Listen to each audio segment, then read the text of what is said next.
Hi everyone, this is Terry. Today I want to talk to you about some quick tension checks that you can make with your machine.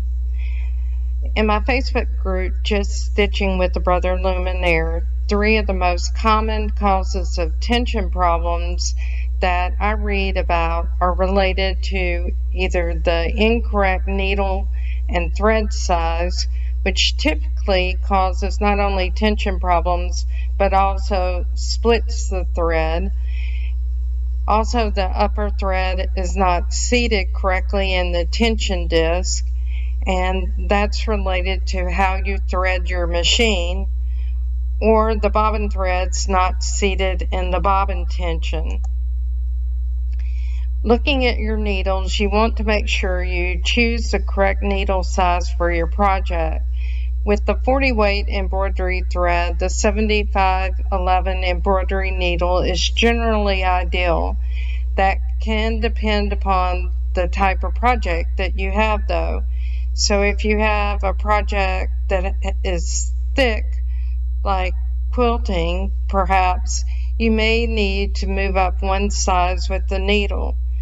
Additionally, if you're working on something like bag making, where you have a thick foam in between the layers, I generally use a top stitch needle because it has a larger eye even than your embroidery needle. Keep in mind that manufacturers say the average life of a needle is 8 hours, but in fact, anytime you have something with a sharp point, it can get a burr on it after continuous use, and that can be related to the type of fabric that you're using, some of the finishes on the fabric, or even with the dense embroidery. So if you start hearing a sound that sounds like a popping noise, it means you have a dull needle.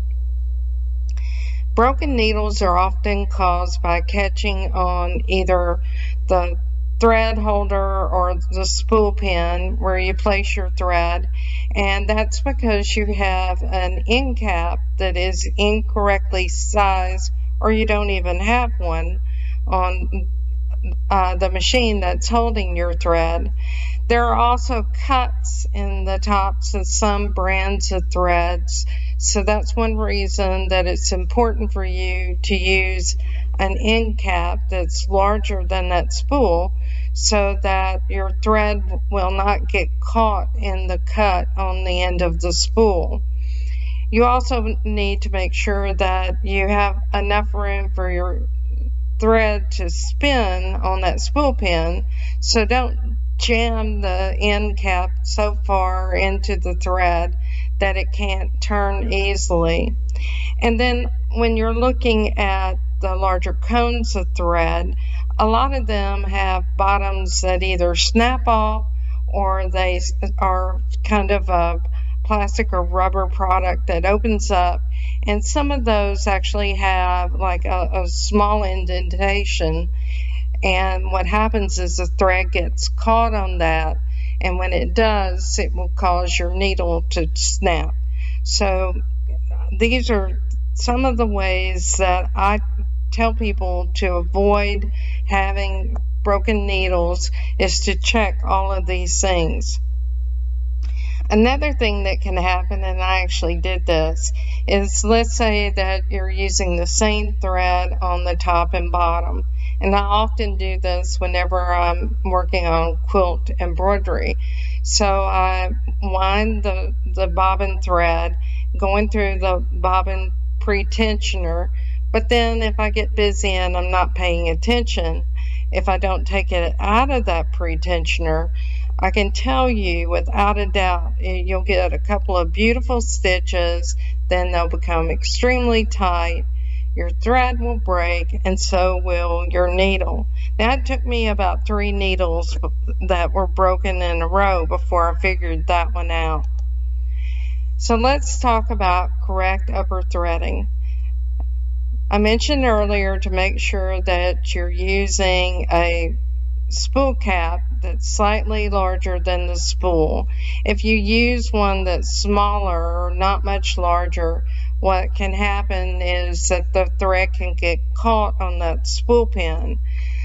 Another thing to look at over on the right hand side is how you're threading if you're using the thread guide on the back of the machine.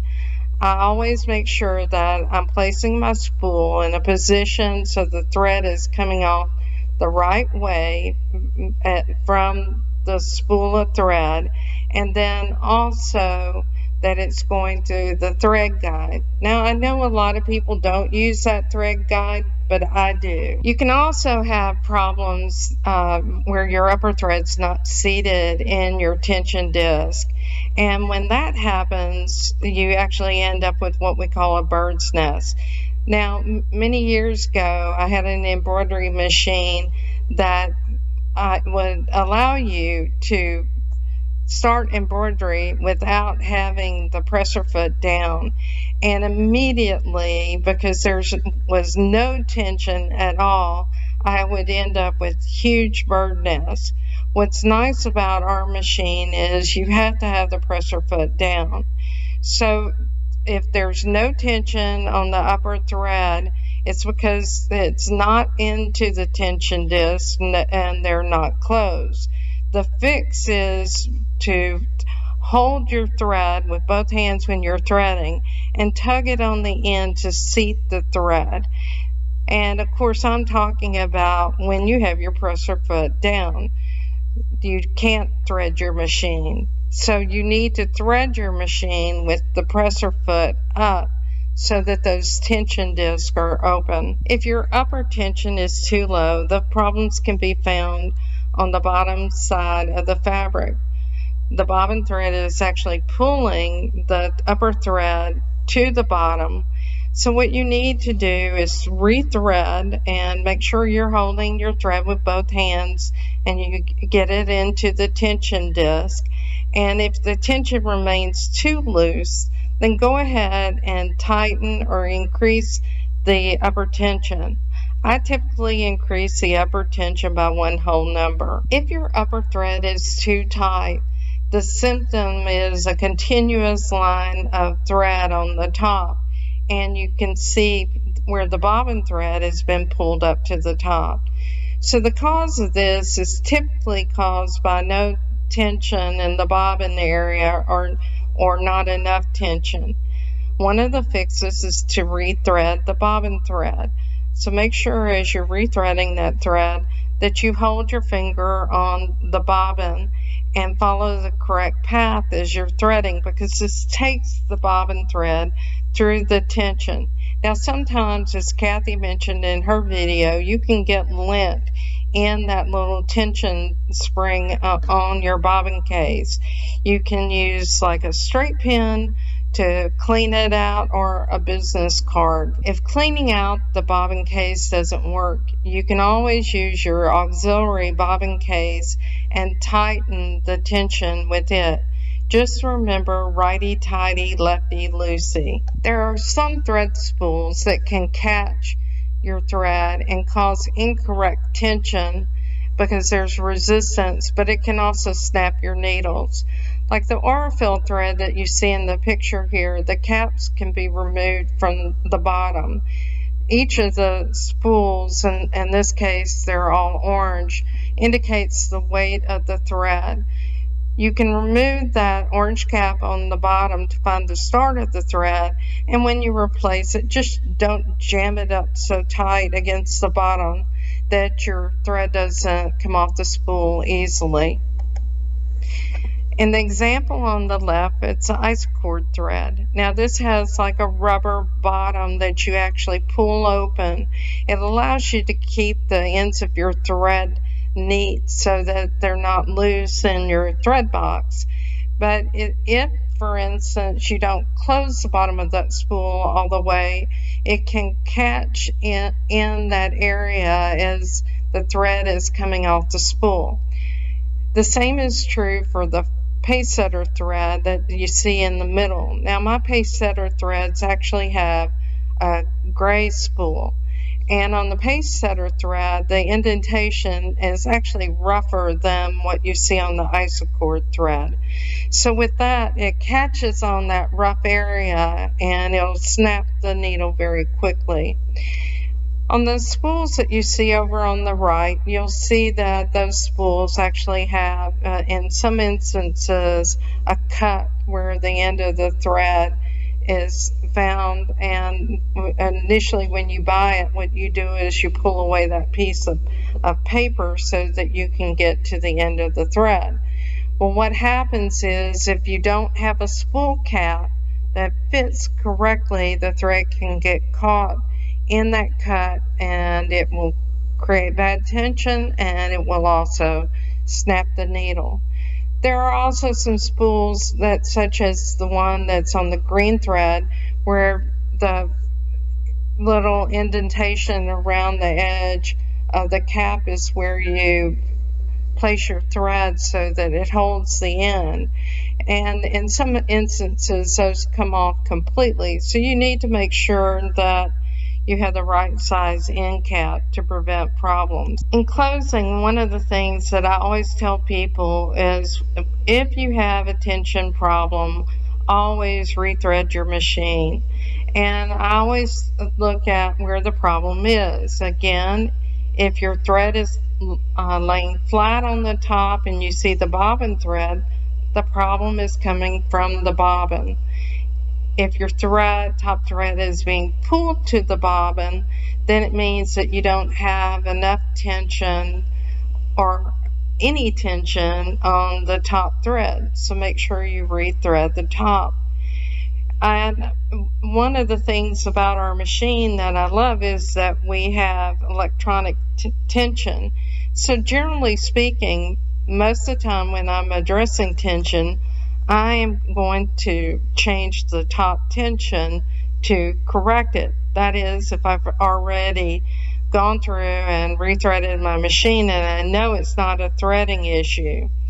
You can use the purple dot bobbin case for pre-wounds, as Kathy showed, and she also gave an excellent example in embroidery showing you the differences of the tension using different brands of pre-wounds and then also using the adapter. It's good for you to go through a test like that so you know that if you're buying at that particular brand that you're going to have to make some adjustments. Also, make sure that you check the upper thread path for split or broken ends. If you have split threads that are caught in the tension guides, you won't be able to see them. And if you've rethreaded your machine and you're still having problems, then the next step is to floss your machine, especially if you end up with split threads. So in this case, I always use unwaxed dental floss, and then if I don't have that available, what I'll do is I'll take a strand of heavier thread, and just like you floss your teeth, you're going back and forth, but I follow the path of the thread. I generally don't go under the number 6 guide because that has a kind of a spring that holds that in place, and I don't want to do anything to pull it out of place. As I mentioned earlier, always check your bobbin shuttle for debris, and oftentimes we have a damaged bobbin case whenever we have a broken needle. Now, I know one time I changed my bobbin. I didn't get it seated correctly. If I had turned my hand wheel, I would have been able to see whether it was seated correctly or not. And when you puncture that bobbin case, what happens is the thread can actually get caught on one of those rough areas. So I'll take my fingernail and smooth it over, or I'll use, say, a emery board that to smooth it out. Now, if you have chunks broken off of your bobbin case, you need a new one. So if you have broken your bobbin case, I would have an extra on hand. I generally suggest to people that they buy an extra green screw bobbin case, because invariably what's going to happen is that you're going to have a problem on a day when your dealer is closed. If your needle breaks suddenly, always check your upper thread path and look for open spool caps or thread caught on the cuts in the spool, or in the bobbin pre-tensioner on the top of the machine. Remember that thread weight matters. A heavier thread on top will automatically pull your bobbin thread up. So if you have different weights of thread, you may have to make an adjustment to correct this by reducing your top tension or increasing your bobbin tension.